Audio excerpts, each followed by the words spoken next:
नमस्कार, आप सभी का स्वागत करती हूं भारत 24 पर। मैं हूं आपके साथ पूर्णिमा मिश्रा और वक्त है इंडिया स्टोरी का। हिंदी चीनी भाई भाई के दौर में चाइनीज सामान ने हमारे देश के सम्मान के साथ खेलने की कोशिश की। अब वक्त बदल चुका है, हिंदी चीनी बाय बाय का दौर है और अब मेड इन इंडिया की अनपैकिंग पूरी दुनिया कर रही है। हम उस दौर से आगे आ चुके हैं जब सिर्फ हमारा पड़ोस ही हमारी दुनिया हुआ करता था। माता पिता, बहन भाई, रिश्तेदार ही हमारे लिए इंसानी जनसंख्या होती थी। आज कनेक्टिंग द वर्ल्ड वाली एप्लीकेशंस ने सब कुछ बदल कर रख दिया है। लेकिन यहां पर एक चीज है जो नहीं बदली। आज भी एक छोटी बच्ची हाथ में बार्बी डॉल लेकर ही खुश होती है। आज भी एक छोटा बच्चा प्लास्टिक ब्लॉक से घर बनाता है। ये खुद की एक दुनिया है जहां का अपना बिजनेस है, अपनी इकोनॉमी है, अपनी जीडीपी है। इस बिजनेस से चाइनीज माल ने अब तक खूब माल कमाया। दुनिया को भरपूर मुनाफे से भरे टेडी बेयर भी बेचे। लेकिन अब खेल बदल चुका है। अब इस खेल का खिलाड़ी भारत है और अब दुनिया में जब कोई बच्चा रोता है तो मां उसके हाथ में जो खिलौना देती है उसके कवर पर मेड इन इंडिया ही लिखा होता है। और यही वो कहानी है जिसकी अनबॉक्सिंग हो रही है। पूरी दुनिया इसे देख रही है और चोरी छिपे पाकिस्तान और चीन भी इसे लाइक कर रहे हैं। और यही अनलाइकली इवेंट है नए भारत की कहानी, नए भारत की इंडिया स्टोरी।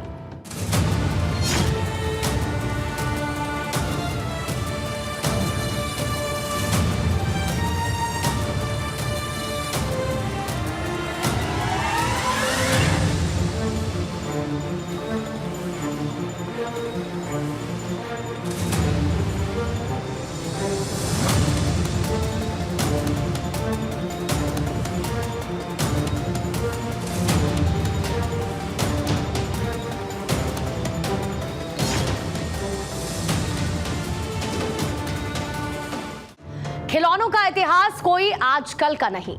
मानव सभ्यता आगे बढ़ी तो दुनिया के कोने कोने में खिलौनों का चलन भी बढ़ा है। 4000 बीसी में इजिप्ट के अंदर लकड़ी की बनी हुई डॉल्स बनती थी। इसके साथ बॉल्स भी बनती थी जो कि मार्बल की होती थी। 1000 बीसी में चीन के अंदर बैम्बू सिल्क की बनी हुई पतंग बना करती थी। 500 बीसी में ग्रीस के अंदर वास की बनी हुई डॉल्स बनती थी। साथ ही लकड़ी के योयोज भी बना करते थे। और हमारे भारत देश में 1900 बीसी में कार्ड्स, विसल्स और मॉन्कीज के खिलौने बना करते थे। और मॉडर्न टॉय इंडस्ट्री बनी 18वीं सेंचुरी में। इंडस्ट्रियल रिवॉल्यूशन के बाद जब दुनिया में तरह तरह के खिलौने आए, ये खिलौने बच्चों पर कई तरीके का असर करते थे, जैसे कि फिजिकल, सोशल, इमोशनल, इसके साथ ही कॉग्निटिव। फिजिकल मतलब जब बच्चे किसी बॉल से खेलते हैं तो उनका फिजिकल डेवलपमेंट होता है। जब बच्चे बाकी बच्चों के साथ खेलते हैं तो वो सोशल फ्रेमवर्क को समझते हैं। जब कोई छोटी सी बच्ची बार्बी डॉल से खेलती है, उसे तरह तरह के कपड़े पहनाती है, तब वो डिसीजन मेकिंग सीखती है। और जब बच्चे लीगो से खेलते हैं, रूबिक्स क्यूब से खेलते हैं, बोर्ड गेम से खेलते हैं, तब उनका कॉग्निटिव डेवलपमेंट होता है। यानी कि ये खिलौने एक बच्चे के लिए उस विटामिन न्यूट्रिएंट की तरह थे जो उसके ऑल राउंड डेवलपमेंट के लिए बेहद जरूरी है। और यहाँ पर इस बचपन में बिजनेस भी है। दुनिया भर में एक ऐसी इकोनॉमी भी है जो बच्चे लगातार चलाते हैं। और कितनी बड़ी है ये इकोनॉमी? साल 2022 में 305.81 बिलियन डॉलर की, और ये CAGR 3.14% के साथ आगे बढ़ रही है, जो कि साल 2030 तक 391.62 बिलियन डॉलर तक पहुंच सकती है। Now just look at the figures. I mean, those toys, marbles gave this marvelous figure. देखिए, कुछ साल पहले की बात है, खिलौने बेचने वाले स्टोर्स में मेड इन चाइना छाया था। हाथ में जो खिलौना उठाओ उस पर चीनी टैग ही दिखता था। और होता भी क्यों नहीं, भारत में बिकने वाले हर 10 में से 7 खिलौने चीनी होते थे। लेकिन अब तस्वीर बदल रही है। अब कई भारतीय कंपनीज की एंट्री होने के बाद चीनियों की हवा खराब है। दुनिया में भारतीय खिलौनों का डंका बजने लगा है और इसकी वजह सरकार का एक कदम है जिसने सस्ते चीनी खिलौनों के चंगुल से भारत को आजाद किया है। चीनी खिलौनों के आयात पर तगड़ी मार की गई है। साल 2021 में सरकार ने इस इंडस्ट्री के लिए क्वालिटी सर्टिफिकेशन यानी कि BIS ट्रेडमार्क लेना कंपलसरी कर दिया, जिसने कुछ सेगमेंट्स में आयात पर अंकुश भी लगाया और इसके साथ ही इनके लिए कोड्स की शुरुआत हुई जिनका अंतर्राष्ट्रीय स्तर पर इस्तेमाल होने लगा। टॉयज ऑर्डर के बाद अब देश में कोई भी खिलौना ISI मार्क के बगैर नहीं बेचा जा सकता है। आप सरकार के विजन का एक वर्चुअल एग्जाम्पल देखिए, जहां पर PM मोदी ने साल 2021 में द इंडिया टॉय फेयर आयोजित किया था। सीरियसली, हमने कभी सोचा भी नहीं होगा कि ऐसा भी कोई फेयर आयोजित किया जा सकता है। Now look at the visuals. ये एक वर्चुअल टॉय फेयर है जिसे खेल मेला भी कहा गया और इस मेले का आयोजन कर सरकार ने खिलौना बनाने और इसका इंटरनेशनल मार्केट क्रिएट करने के लिए प्रोत्साहित किया था।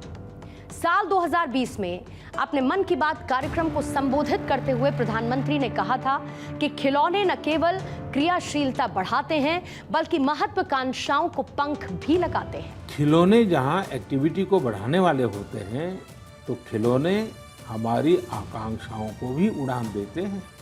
खिलौने केवल मन ही नहीं बहलाते, खिलौने मन बनाते भी हैं और मकसद गढ़ते भी हैं।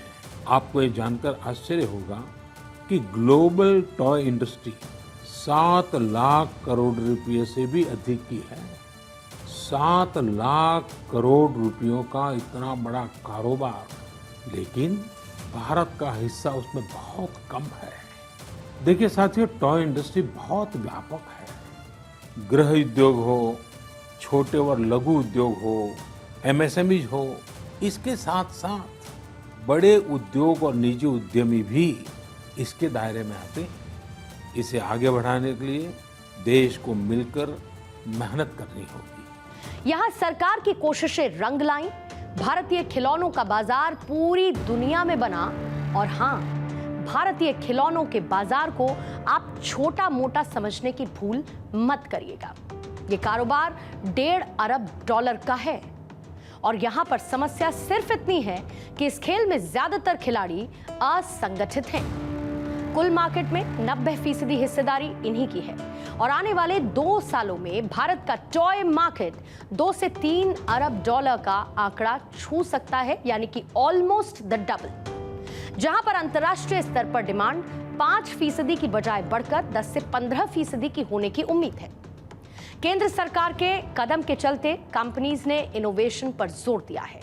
जो देसी कंपनीज हैं जो कि खिलौने बनाती हैं, उसमें भारतीय संस्कृति की झलक भी दिखती है। इसमें फन स्कूल और इसके साथ ही हासप्रो मार्केट लीडर्स हैं। ये अपने खिलौने और गेम्स में भारतीय जायका लाने की कोशिश कर रही है। इसके अलावा इस सेक्टर में तमाम स्टार्टअप भी सामने आ रहे हैं। ये इको फ्रेंडली भारतीय चीजों से खिलौने बनाते हैं। इन खिलौनों में भारतीय कल्चर दिखता है। इन्हें अलग अलग थीम पर तैयार किया जाता है। इसमें जन्माष्टमी से लेकर रामायण तक की थीम नजर आती है और इन खिलौनों की तगड़ी डिमांड है। भारतीय ग्राहक इन्हें हाथों हाथ ले रहे हैं। भारतीय माता पिता भी इन खिलौनों के जरिए अपने बच्चों को भारतीय कल्चर के करीब आसानी से ले जा पाते हैं। फन स्कूल इंडिया के CEO R जसवंत का कहना है कि इस मार्केट में शानदार संभावनाएं हैं और आने वाले समय में ये मार्केट और ज्यादा बूम करेगा। शोमी टॉयज की फाउंडर मीता शर्मा कहती हैं कि पुराने जमाने के खिलौनों से दोबारा से वापसी हो रही है। देसी कैरेक्टर से बच्चे खुद को आसानी से कनेक्ट कर लेते हैं। हासप्रो इंडिया के कमर्शियल डायरेक्टर ललित परमार कहते हैं, यादों को जोड़ना गेम्स और टॉयज में सबसे अहम पहलू होता है। हम सभी कई तरीके के पारंपरिक खेलों से होकर गुजरे हैं और कुछ ऐसे कैरेक्टर्स हैं जो कि हमेशा हमारी जुबान पर होते हैं। हम इस इंडस्ट्री में कहां पर गुम हो गए थे, आप उसको भी समझिए। सस्ते लेबर के चलते भारतीय खिलौना बाजार में चीनी खिलौनों की भरमार थी और आज की तारीख में दुनिया में जितने भी खिलौने बिकते हैं उनमें से करीब 75% चीन में बनते हैं। चीन 45 अरब डॉलर के खिलौनों का निर्यात करता है। हालांकि चीन के खिलौनों के साथ दिक्कत है, ये सिर्फ स्थानीय मैन्युफैक्चरर्स के लिए खराब नहीं बल्कि उपभोक्ताओं के लिए भी अच्छे नहीं हैं। साल 2009 में भारत सरकार ने चीनी खिलौनों पर 6 महीने तक के लिए बैन लगा दिया था, जिसमें सुरक्षा का हवाला दिया गया। भारतीय बाजार में बेचे जाने वाले चीनी टॉय जहरीले थे। इसमें भारी मात्रा में कैडमियम और लेड पाया गया और ये दोनों ही चीजें कैंसर पैदा करती हैं। मतलब चीन ने दुनिया को सिर्फ कोरोना नहीं दिया बल्कि वो पूरी दुनिया में छोटे बच्चों को जहर वाले खिलौने भी बांट रहा था, और वो भी सिर्फ मुनाफा कमाने के लिए। टॉयज खेलने की चीज होती है, लेकिन चीन ने सिर्फ और सिर्फ अपने फायदे के लिए बच्चों की जान से भी खेला है।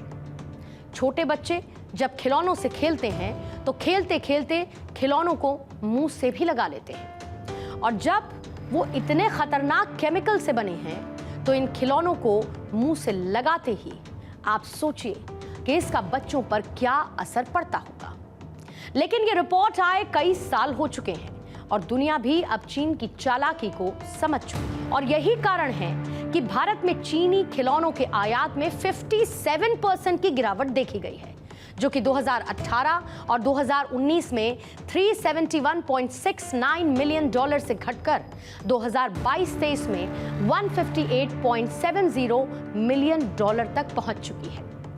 Ministry of state for commerce and industry के मुताबिक भारत के खिलौनों के निर्यात में 60% की प्रभावशाली वृद्धि हुई, जो कि साल 2018-19 में 203.46 मिलियन डॉलर से बढ़कर फाइनेंशियल ईयर 2022-23 में 325.72 मिलियन डॉलर की हो चुकी है।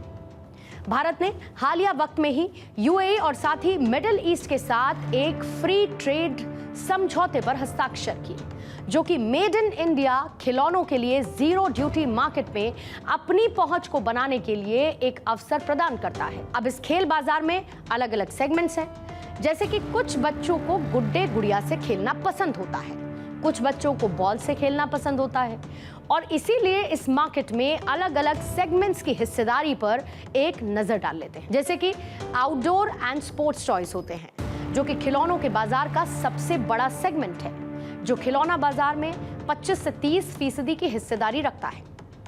इसके बाद आता है infant and pre school toys. इसका बाजार में 15 से 20% का हिस्सा होता है। इसके बाद है डॉल्स का सेगमेंट, और ये खिलौनों के बाजार में 10 से 15% की हिस्सेदारी रखता है, और फिर 5 से 15% की हिस्सेदारी के साथ गेम्स, पजल्स और कंस्ट्रक्शन टॉयज भी आते हैं, और बाकी बचे हुए खिलौनों का शेयर करीब 15 से 20% का होता है। ये सभी सेगमेंट में भारत में सक्सेसफुल होते हुए नजर आ रहे हैं, क्योंकि हमारे देश में कच्चे माल यानी कि रॉ मटेरियल की उपलब्धता है, तकनीकी जानकारी और टूलिंग क्षमता भी है। भारत खिलौनों के लिए 8% वैश्विक हिस्सेदारी के साथ साथ पॉलिएस्टर और संबंधित फाइबर का दुनिया का दूसरा सबसे बड़ा उत्पादक है। भारत में घरेलू खिलाड़ियों के पास सटीक टूलिंग में तकनीकी विशेषज्ञता है, और वो रेडीमेड मोल्ड्स और स्ट्रक्चर्स की कमी को दूर कर इसकी विस्तार क्षमता को बढ़ाने पर काम कर रहे हैं। भारत में दुनिया के दूसरे खिलौना बाजारों से इतर अगर आप कंपैरेटिवली समझेंगे तो सस्ते लेबर का फायदा भी मिलता है, और इसके साथ ही टॉयज में क्वालिटी की बात करते हुए साल 2023 तक BIS ने घरेलू निर्माताओं को 1000 से अधिक लाइसेंस और विदेशी निर्माताओं को सिर्फ 29 BIS लाइसेंस दी। अब आप इसी डेटा से ये समझ सकते हैं कि विदेशी खिलौनों के मुकाबले में भारतीय खिलौनों की क्वालिटी कितनी शानदार है, और यही वजह है कि भारत की टॉय इंडस्ट्री चीन या पश्चिमी देशों के मुकाबले में कॉम्पिटिटिव बनी हुई है। खिलौना बाजार में भारत का एक्सपोर्ट तब बढ़ा जब महामारी के दौरान चीन का ये बड़ा कारोबार पूरी तरह से ठंडा पड़ गया, और यहां से भी ध्यान रखिए कि चीन ने छोटे प्लास्टिक के सामान और इलेक्ट्रॉनिक स्ट्रक्चर बनाकर दुनिया के कारखाने के रूप में शुरुआत की थी, और जैसे जैसे इस क्षेत्र में चीन ने अपना एक्सपेंशन किया, खिलौना कारोबार के नाम पर भारत के पास जो कुछ भी था वो लगभग मिटा दिया गया। समय के साथ चीनी मैन्युफैक्चरिंग इतनी एडवांस हुई कि देश में सबसे ज्यादा इंपोर्टर चाइनीज खिलौने इंपोर्ट कर रहे थे, लेकिन अब वक्त कुछ बदला है। कॉमर्स इंडस्ट्री के मुताबिक फाइनेंशियल ईयर 2019 में 202 करोड़ डॉलर से 326 करोड़ डॉलर तक भारत के एक्सपोर्ट में 61.38% की वृद्धि हुई है। और भारत के पास ये मौका तब आया जब दुनिया चाइनीज प्रोडक्ट के विकल्प की यानी कि उसके ऑप्शंस की तलाश कर रही थी।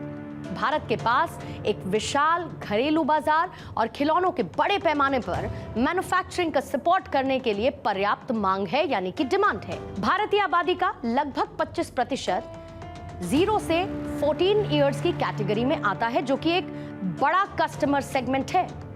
भारतीय खिलौनों का बाजार साल 2022 में 1.5 अरब का था।